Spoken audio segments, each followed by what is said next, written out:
Yesterday I posted about somebody being worth following as a leader, and today I was watching a video about a man that was telling his highest performing employee that she needed to stop taking care of everything for everybody because it was taking away from his ability to see what they were not doing and to be able to label them as like A employees, B employees, and C employees.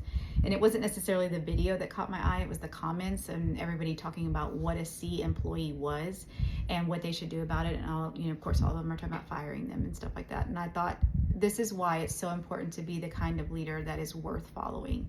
And when we talk about leadership and biblical leadership, every person has value. And if you follow that model, then you have to take a minute to think, why is that C employee not really truly doing what they're supposed to be doing? Is it because they're not employed? They don't know what to do? Is it because that A employee keeps making them feel bad and then ultimately takes it and makes them feel like they're not good enough? So then they ultimately just throw their hands up and say, well, fine, you can do it yourself. Is it because that C employee has things going on in their home and maybe they cannot give as much at work as they normally do? Is it because that C employee truly just doesn't want to do the job and they're just there to get a paycheck? And if you're not careful, you can treat everyone as if they don't want to do the job and that there's no reason for you to really offer a different kind of support.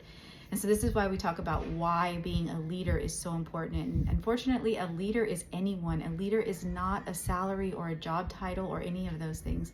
If women call you for relationship advice as a wife or as a girlfriend or whatever, you are a leader in women. You need to make sure that what you're saying to them is appropriate. And if you really want to be a woman of God, you need to make sure that what you're saying is biblical, not just something that you know from whatever experience you may have had.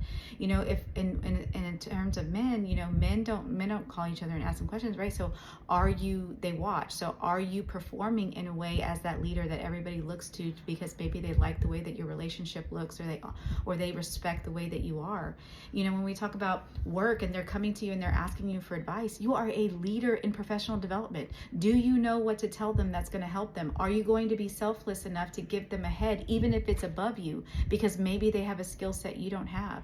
And so it's so important to be the kind of leader that is worth following, one that is going to be truly interested in you with no personal gain in the situation. Like I work constantly to even try to make people better than me, because ultimately where they're going may not be my path. And so I really just can't say this enough, that being a leader is a gift, and it's a gift that the follower gives you, that they respect you enough to go and look to you for advice. And so if that is true, then we need to make sure that we take that responsibility seriously and prepare ourselves and train.